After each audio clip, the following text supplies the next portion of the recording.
Mechanic plowed through the snow to deliver a toy, not knowing the girl's mom was the new CEO. The wind howled through the quiet suburb, swirling snow across empty streets and stacking it high on rooftops. Christmas Eve had come not gently, but with a full-force blizzard, the kind that muted the world, leaving only the sound of your breath and the crunch of boots through ice. Charlotte Blake stood in her driveway, hands trembling as she turned the ignition for the third time. Click. Nothing. She tried again. Still nothing. The SUV stayed lifeless, only a faint whine in protest. Snow had buried the garage overnight, trapping her car inside a frozen tomb. The driveway was a mountain of white, broken only by the messy shovel lines she had scraped earlier. The battery was near dead. The tires? Ice-locked. "Mama, is it broken?" a small voice asked from the porch. Charlotte turned to see her daughter, Maisie, dressed in her pink Christmas dress under a puffy gray cardigan. Red boots peeked out under the hem, and her blonde curls bounced beneath a knit hat with bare ears. Charlotte tried to smile. "It just needs a little help, sweetheart." Maisie held tight to the drawstring bag they had packed the night before. Candy canes, her stuffed lamb, and a handmade card for the volunteers at the community center, where gifts were being handed out to families in need. They had talked about it all week, how this Christmas they would give, not get, how kindness mattered, especially when times were hard. Charlotte looked at the buried tires and felt her chest tighten. Her arms ached from shoveling. Her gloves were soaked. The streets were empty. Just her little girl, and a car that would not start. She grabbed the shovel again, more from desperation than hope. "Looks like trouble," a voice called out. She turned. A man approached with a snow shovel in one hand, toolbox in the other. His coat was thick, boots heavy with slush, hair dusted with flakes. His face looked weathered, but warm. "Dead battery?" he asked, eyeing the SUV. Charlotte hesitated, then nodded. "It won't start. Battery's weak. Tires are stuck. We're supposed to be somewhere important." He set his tools down and smiled at Maisie. "You look like you've got a date with magic." Maisie giggled and ducked behind Charlotte's coat. "I'm Eli," he said, extending a gloved hand. "Charlotte," she replied. "Well then, Charlotte, let's get this baby moving." Without further talk, he started clearing snow. Each motion was firm and practiced. He carved a path to the street, then dropped to his knees beside the driver's side. "I'll check the battery. Got a jump starter in my truck." Charlotte stood still, watching this stranger work with calm determination. After charging the battery, Eli checked the spark plugs and slipped traction mats behind the tires. Maisie bounced. "Is it fixed?" "Really fixed?" Eli stood. "Let's find out." Charlotte slid into the driver's seat and turned the key. The engine started. She gasped, one hand covering her mouth. Relief washed over her in a way that nearly buckled her knees. She stepped out, eyes glassy. "Thank you. I don't even know how to." Eli held up a hand. "No thanks needed, just don't let her miss Christmas." Charlotte reached for her wallet. "Please, let me pay you."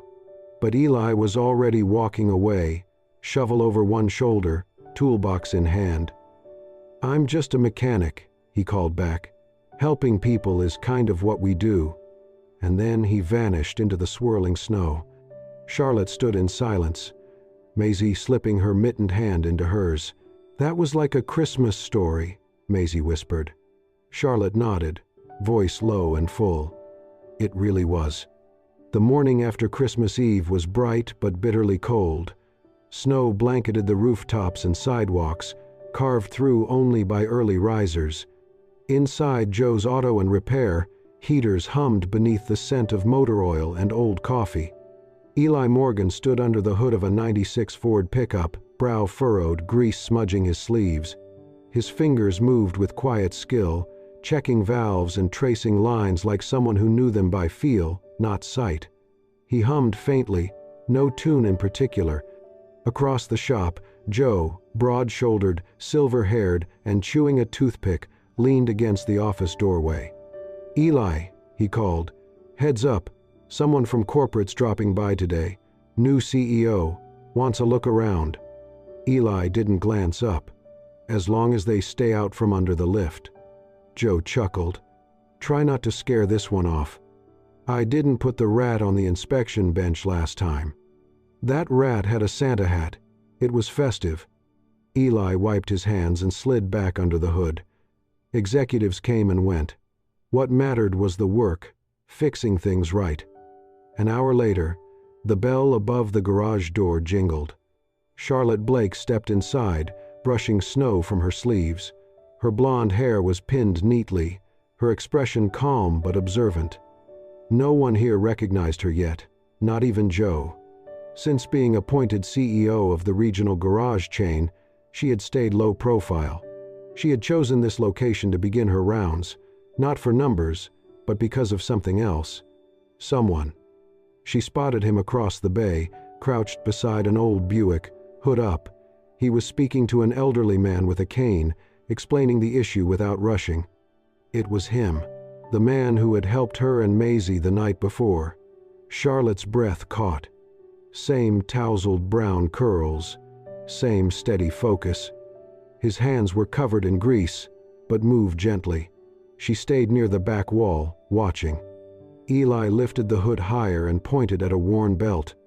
"Not urgent," he said, "but I'd change it before the next freeze. I'll take something off the labor. You're practically on payroll anyway." The older man chuckled and patted him on the back before heading to the front desk. Charlotte smiled. Eli turned, catching her standing there. He hesitated. "You look familiar," he said, wiping his hands on a rag. "Were you here last month? Subaru?" She shook her head. "No, but I think you helped me yesterday." He studied her face. Her hair was down now, lit gold beneath the fluorescence. Last night, she'd been hidden in a knit hat, her face mostly lost behind snow and shadows. Eli squinted. "Sorry, you just remind me of someone." "Maybe that someone made an impression," Charlotte replied with a small smile. Just then, Joe emerged from the office, wiping his palms on his apron. "Miss Blake, you made it. Glad you braved the storm." Eli turned, startled. "Wait, you're—" Charlotte stepped forward and extended her hand. Her voice was calm. "Charlotte Blake, new CEO. I'm here to observe, that's all." Eli blinked, still stunned. Before he could reply, she added, "Don't change anything for me. I'm here to see what good work looks like." Then she moved past him, heels tapping softly against concrete, the faint scent of cinnamon trailing in her wake. Eli stood still, watching her walk away. He wasn't sure what just shifted, but something had. The late morning sun broke through a thin veil of gray clouds as Charlotte pulled into the parking lot of Joe's Auto and Repair. Snow still hugged the edges of the pavement, slowly melting into slush. She remained behind the wheel of her SUV, fingers drumming the steering wheel, rehearsing what she might say. In the back seat, Maisie hummed to herself, wearing a puffy coat over her favorite pink dress. Her small hands clutched a reindeer plushie, and her breath fogged up the window. Charlotte looked in the rearview mirror. "Ready, sweetheart?" Maisie nodded. "Can I ask the car man if he likes fire trucks?" Charlotte smiled. "You can ask him anything." The truth was, nothing was wrong with the SUV. But this visit wasn't about a strange rattle. It was about the man who had helped dig them out of a snowstorm with nothing but a shovel and quiet kindness. Inside the garage, Eli was under a lifted Jeep, a wrench in hand and a pencil tucked behind his ear. The doorbell jingled, but he didn't look up until he heard a small voice. "Hi, Mr. Carman." He rolled out from under the Jeep and bumped his head on the frame, wincing slightly as he sat up. Maisie stood nearby, blonde curls bouncing under her pink knit hat, eyes wide with recognition. "You," she said brightly. "You're the snow fixer." Eli blinked, then chuckled. "The snow fixer? You helped Mommy when our car was broken, and the snow was super big." He looked up. Charlotte stood at the reception desk, a faint smile on her lips. His cheeks flushed. "Oh, I didn't recognize you yesterday. You had your hat on." Charlotte stepped forward, smoothing a hand over Maisie's curls. "I didn't get to thank you properly." Maisie wanted to say hi again. "Also, the car's been making a little rattle noise." Eli straightened, slipping into work mode. "A rattle? Front or back?" She hesitated, then grinned. "To be honest, I don't hear anything, but it seemed like a good excuse." He gave a soft laugh, rubbing the back of his neck. "Well, I can take a look if you've got time." Charlotte nodded, then glanced at Maisie. "Why don't you ask if you can help?" Maisie lit up. "Can I help fix the car?" Eli smiled. "I might need a flashlight holder. That's a very important job." She squealed and rushed to the tool bench. While Eli opened the hood and explained the basics to Maisie, Charlotte leaned casually against the wall, watching. There was something disarmingly natural about him, the way he crouched to her level, handed her tools, explained things patiently. He even let her wear a spare pair of safety goggles, far too big for her head. After a while, Charlotte stepped closer. "Eli, our company's hosting a holiday gift drive at the mall this weekend. Just something small, crafts for kids, hot cocoa, handing out donated toys. I thought maybe you'd want to come. A few of us from the company will be helping out." Eli wiped his hands. "Me? I don't think I'm much of a cocoa and glitter kind of guy." Charlotte raised an eyebrow. "You dug a stranger's driveway in a blizzard. You might be more cocoa and glitter than you think." He hesitated. "It's a nice offer, but I've got a pile of repairs to catch up on." Before she could say anything, Maisie tugged on his sleeve. "Please come," she said, eyes wide. "I want you to see my snowflake painting. I made extra marshmallows." Eli looked down at her, the goggles slipping down her forehead, her pink cheeks glowing, her tiny hands holding the flashlight like it was gold. Then he glanced at Charlotte, who said nothing, just smiled. He let out a breath. "All right," he said. "I'll come by." Maisie threw her arms up with a squeal. "Yay!" And Charlotte, watching the way Eli smiled back at her daughter, felt something stir, something steady, unexpected, and quietly hopeful. The community holiday drive was in full swing at the town center's atrium, a cozy space filled with the scent of cinnamon, pine, and soft chatter. Children darted between tables covered in glitter glue and construction paper, while parents sipped cocoa from paper cups. A tall tree stood in the middle, its base surrounded by wrapped gifts and donated toys. Eli hadn't planned to stay long. He'd come mostly because of Maisie, and because saying no to those big brown eyes had been impossible. But as the afternoon unfolded, he found himself doing more than just standing around. Near the donation table, a boy of about 5 stood alone, clutching a red fire truck with a broken wheel. His lip quivered, disappointment written across his face. Eli noticed, walked over, and crouched beside him. "Hey, buddy," he said. "Truck trouble?" The boy nodded silently. "Let's see what we can do." Eli pulled a small multi-tool from his coat pocket and sat cross-legged right there on the floor. In a few quiet minutes, he had the wheel realigned, reinforced the axle with wire, and tested the roll. Good as new. The boy's eyes lit up. "Thanks," he whispered before running off. Charlotte had seen the whole thing. Standing near the cocoa stand, she sipped her drink and watched Eli tuck the tool back into his coat. No theatrics, no glance around for applause, just an act of quiet kindness. She noticed more than that, too. How he wiped his hands on a cloth before scooping Maisie up when she ran to him with her snowflake painting. How he crouched to talk with the kids at eye level. How he listened, really listened, when they spoke. It had been a long time since Charlotte had trusted anyone easily, especially a man.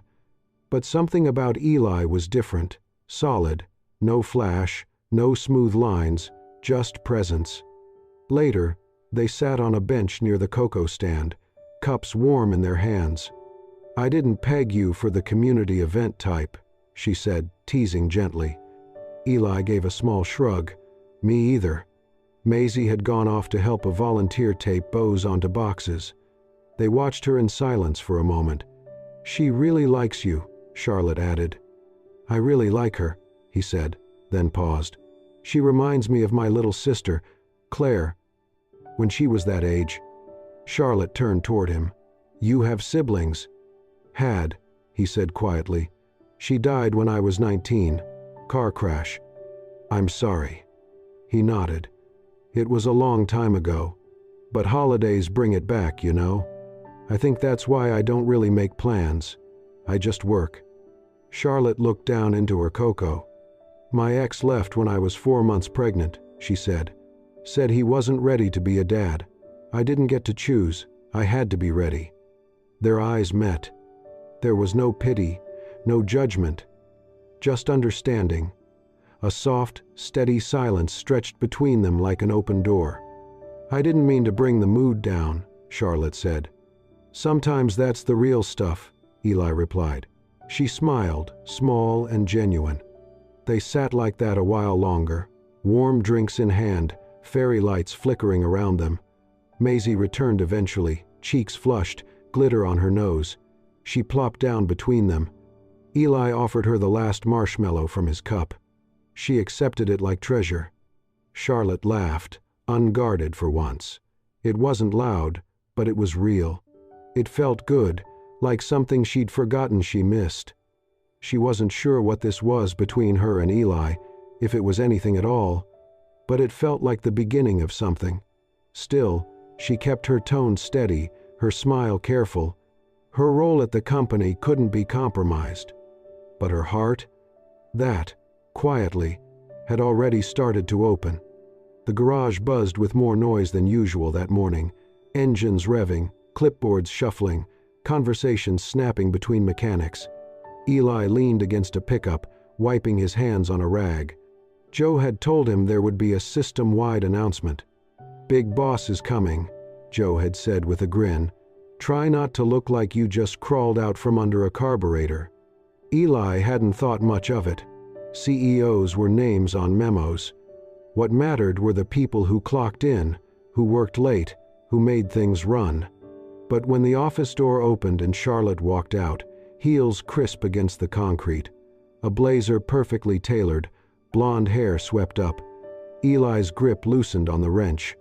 She stepped forward, her voice calm and poised. Good morning, I'm Charlotte Blake. I was appointed CEO of Blake Automotive Systems last month. That includes this location. I've been visiting each branch to understand how we work, how we serve. Murmurs rippled around the room. Eli didn't move. He barely breathed. CEO? She spoke of upgrades, better benefits, growth strategies, but her words blurred. Eli just stared. The woman he'd fixed a battery for in a snowstorm, the one who watched him fix a broken fire truck, who sat beside him on a bench drinking cocoa. She hadn't said a word. When the announcement ended, the staff broke into chatter. But Eli turned and walked toward the back lot, head down. Charlotte saw him leave. Her stomach twisted. That evening, she returned for a follow-up. Eli didn't look up. His answers were short. Not rude, but not the man who had crouched in the snow to help her. She stood near his workbench as he sorted bolts with mechanical precision. You're upset, she said softly. He didn't look at her. I just didn't expect to find out like that. I wasn't hiding anything. Weren't you? He asked, still calm but steady. His hand stopped moving. I wanted to be seen for who I am, not for a title. And what was I? He said, finally meeting her eyes. Some story for your next leadership speech? The nice mechanic with the good heart? That's not what this was, she said, pain in her voice. None of it was planned. But you had one, he replied. You walked in knowing who you were. I didn't. He dropped the last bolt into the tray and folded the rag slowly. I thought, maybe, we were just two people finding something real. But maybe I was just a side note. Charlotte stepped forward. It was never about titles, not with you. He didn't answer. Just turned back to the wall of tools and began aligning sockets again, neat and focused. She didn't push. She knew better. Some truths, she'd learned, had to be given room. And if Eli was who she believed he was, he would see why she stayed quiet. She left quietly, her heels fading beneath the hum of the radio and the clink of metal. That night, Eli couldn't sleep. He thought about her laugh, her honesty over Coco, how she knelt to help Maisie glue glitter on a snowflake. He'd told her about his sister. She hadn't looked away. But now doubt sat heavy in his chest. Not anger, exactly. Something deeper, something unnamed. And Charlotte? She sat by the window, snow beginning to fall again beyond the glass. Maisie slept upstairs with her reindeer plushie tucked close. Charlotte's hands wrapped around a cup of tea that had long gone cold. Her thoughts swirled with everything left unsaid. She whispered into the quiet, barely above breath. "Please, just see me, the real me." It had been nearly a week since Eli had spoken more than a few words to Charlotte. He kept his focus on repairs, diagnostics, and customer requests, determined to keep things professional, detached. But something hung in the air, unfinished, unspoken. One gray afternoon, as Eli adjusted the timing belt on an old sedan, an elderly customer shuffled into the garage. Mr. Conrad was a familiar face, mid-70s, widowed, always wore the same olive-green beanie. His car, a dusty teal station wagon, was a relic from the 82nds, held together more by sentiment than steel. Eli greeted him with a nod. "Afternoon, Mr. Conrad. Same squeaky belt?" "Same car, same problems," the old man chuckled. "But it's the only piece of her I've got left." Eli smiled faintly, wiping his hands. As the repair wrapped up, Mr. Conrad leaned on the counter, his eyes distant. "You know that new lady, Charlotte?" Eli stiffened slightly, his hands pausing. "She helped me a few weeks back. Didn't make a big show of it. I'd listed the wagon online, was going to sell it for scrap. Thought I'd finally let it go." Eli glanced at him, puzzled. "But then she found out my daughter used to sit in the back seat with her Walkman, singing along to old Mariah Carey tapes. It was our Sunday ritual. Charlotte asked me if I'd really be okay losing that piece of her." Eli blinked. "And?" "She wrote a check for $1, Mr. Conrad said, his voice tight with emotion. She said, 'Let's say I bought it, but it stays with you, where it belongs.'" Silence stretched between them. "She didn't want thanks. She just wanted to protect something I loved." Eli stared at the worn rubber mat beneath his boots. Later that day, he stood outside the office, hands stuffed in his coveralls, listening quietly as Charlotte spoke to Joe inside. She hadn't noticed him there. "She thinks you need a new district manager," Joe said, half joking. "Going to poach me?"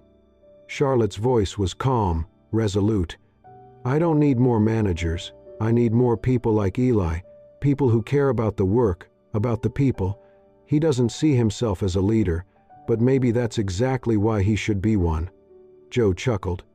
"He's stubborn, you know." "I know," she said with a hint of sadness. "But he's good, honest, and I'd trust him with this company more than anyone with a fancy title." Eli stepped back before they saw him. Her words echoed long after. That evening, as Joe wiped down the counter and closed out the day's invoices, Eli stood nearby, quieter than usual. Joe glanced up. "You okay, son?" Eli hesitated, then asked, "You think I'm being unfair?" Joe tilted his head. "To her?" Eli nodded. Joe sighed, leaning on the desk. "You've got pride, Eli. That's not a bad thing. But sometimes, pride can make us walk away from things that are real." Eli didn't answer. Joe continued. "Charlotte didn't have to show up in this cold town. She didn't have to spend time talking to customers or shoveling snow from the shop entrance last week when no one else did. She's not just writing checks. She's showing up. That means something." Eli looked away. "She still should have told me." "Maybe, but maybe she was hoping you'd see her, not her title. The older man patted Eli's shoulder. "Don't lose someone good just because your pride took a hit. That woman walked into your life holding nothing back. Think about what that's worth." That night, Eli drove home in silence. The roads were slick with fresh snow, the radio low, playing some classic tune he barely noticed. But his thoughts were anything but quiet. Charlotte had seen more in others than most. She'd listened, she'd acted, not with money or power, but with empathy, with heart. And maybe that was worth more than any truth spoken too soon. The snow had returned with quiet insistence, covering the town once more in a soft, wintry hush. At Morgan's garage, the final day of the year wound down slowly. The phones had gone silent. The tools were cleaned and shelved. Joe had already left, humming Sinatra under his breath as he locked the front door behind him. Eli was wiping grease from his hands when he noticed a brown package on the front desk. No return label, just his name, handwritten in neat cursive. He opened it slowly. Inside, nestled in velvet, was a pristine, professional-grade mechanics tool set, wrenches, gauges, ratchets, all shining like they belonged in a museum rather than a garage. At the top lay a folded ivory envelope. He opened the note inside. "If you still believe in people who brave the snow for others, meet me behind the garage, 7 p.m. tonight." No signature. But he knew exactly who had written it. At 7 sharp, Eli stepped into the softly falling snow, breath fogging the air. Behind the garage, in the wide-open lot, stood a clear-walled tent glowing with warm string lights. Inside, a simple table was set for two with mismatched chairs, a thermos of cocoa, and 2 steaming plates of shepherd's pie. Charlotte stood near the entrance, wrapped in a wool coat. Her golden hair spilled over her shoulders, kissed with snowflakes. When she saw him, she smiled. "Hey," she said softly. "Hey," he replied, quieter than usual. Inside the tent, the air was warm. Maisie lay curled in a blanket on a cushion nearby, fast asleep, her tiny hand still resting on her fire truck. Charlotte handed Eli a folded piece of paper. At the top, in bold, "Proposal, Independent Flagship Garage, 50/50 partnership. I want to build something better," she said. "Not just another location. A place where doing the right thing is the foundation. Where people like you aren't just staff, they're the soul." He looked at her, then back down at the contract. "I'm offering you an equal stake," she added. "Not for charity, because you've earned it. Because this place should reflect the kind of man who stays after hours to fix a stranger's radiator, who kneels down to talk to a kid like she's the most important person in the room." Eli stayed quiet, eyes flicking to the paper, then to Maisie. She stirred in her sleep, murmuring softly. "I don't know," he said after a pause. "That's a big step." Charlotte nodded. "It is, and if it's not for you, I'll understand. But I had to ask, not because I'm the CEO, because I'm someone who sees how rare you are. And I'd rather build something real with someone like you than run 50 garages with people who care only about numbers." The tent went quiet, save for the gentle patter of snow against the roof. Eli looked at her, not as a corporate leader, not as the woman who caught him off guard, but as someone who'd shown up, again and again, with honesty in her voice and love in her actions. He set the paper down. "I don't need the stake," he said, voice rough. "I just need to be the guy who's here when you or Maisie need something fixed. Doesn't matter if it's a carburetor or a hard day." Charlotte's eyes shimmered. "That's all I've ever wanted." He reached for her hand. Her fingers were cold, a little shaky, but they tightened gently around his. Outside, distant fireworks began to crackle. The new year had come. But for Eli, sitting there in that quiet glow, with warmth in his chest and a sleeping child beside them, something far more important had just begun. He didn't feel like a man patching up what was broken anymore. He felt like someone finally home. 1 year later, the snow had returned, soft, steady, familiar. But this year, It fell on a brand new sign above the entrance of the garage, Maisie's Miracle Auto. Painted in bold red letters with a tiny hand-drawn fire truck beneath, the sign shimmered with a coat of frost and pride. The grand opening had brought in a surprising number of people, neighbors, loyal clients from Joe's former garage, and curious new faces drawn in by the warmth of the name and the story behind it. Inside, the once-old building had been completely transformed. Tools hung neatly along the walls, fresh paint brightened every surface, and in one corner, a small kid zone was stocked with toy cars, coloring books, and yes, mini wrenches and play toolkits. Charlotte stood at the front desk, greeting visitors with her usual calm poise, her blonde hair tucked into a loose braid. She wore jeans and a navy utility jacket, the same kind Eli had insisted she wear so she didn't look too fancy. She had laughed, then worn it anyway.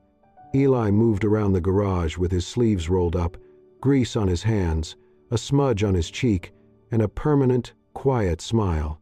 He chatted easily with customers, explained repairs without condescension, and offered hot cocoa to kids waiting for their parents' oil change. Maisie, now 5, was the unofficial boss of the place. She zipped around in her pink puffer jacket and sparkly boots, giving mini tours. "That's my daddy," she told a wide-eyed little boy, pointing to Eli. "He can fix anything, even my fire truck when it broke its ladder. And this place is named after me 'cause we believe in miracles." No one could argue with that. By evening, the last car rolled out of the bay.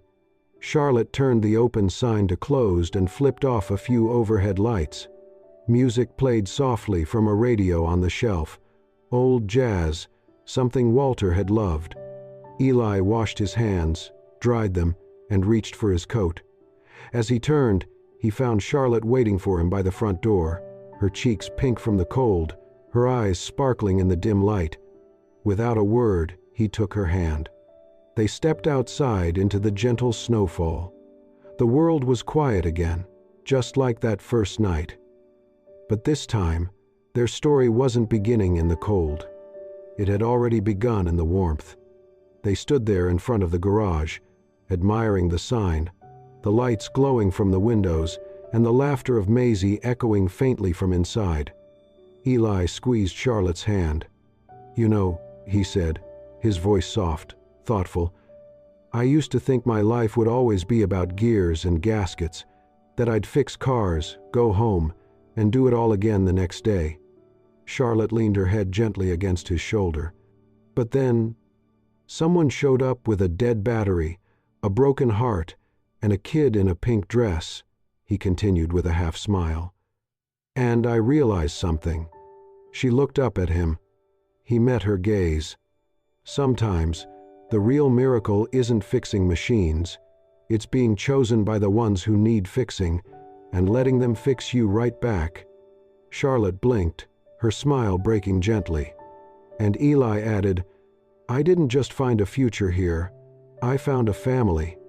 Behind them, Maisie pressed her face to the window, waving frantically. Charlotte laughed, pulled Eli toward the door and whispered, "Time to go home, Mr. Miracle Mechanic." As they stepped inside together, hand in hand, hearts aligned, the snow kept falling.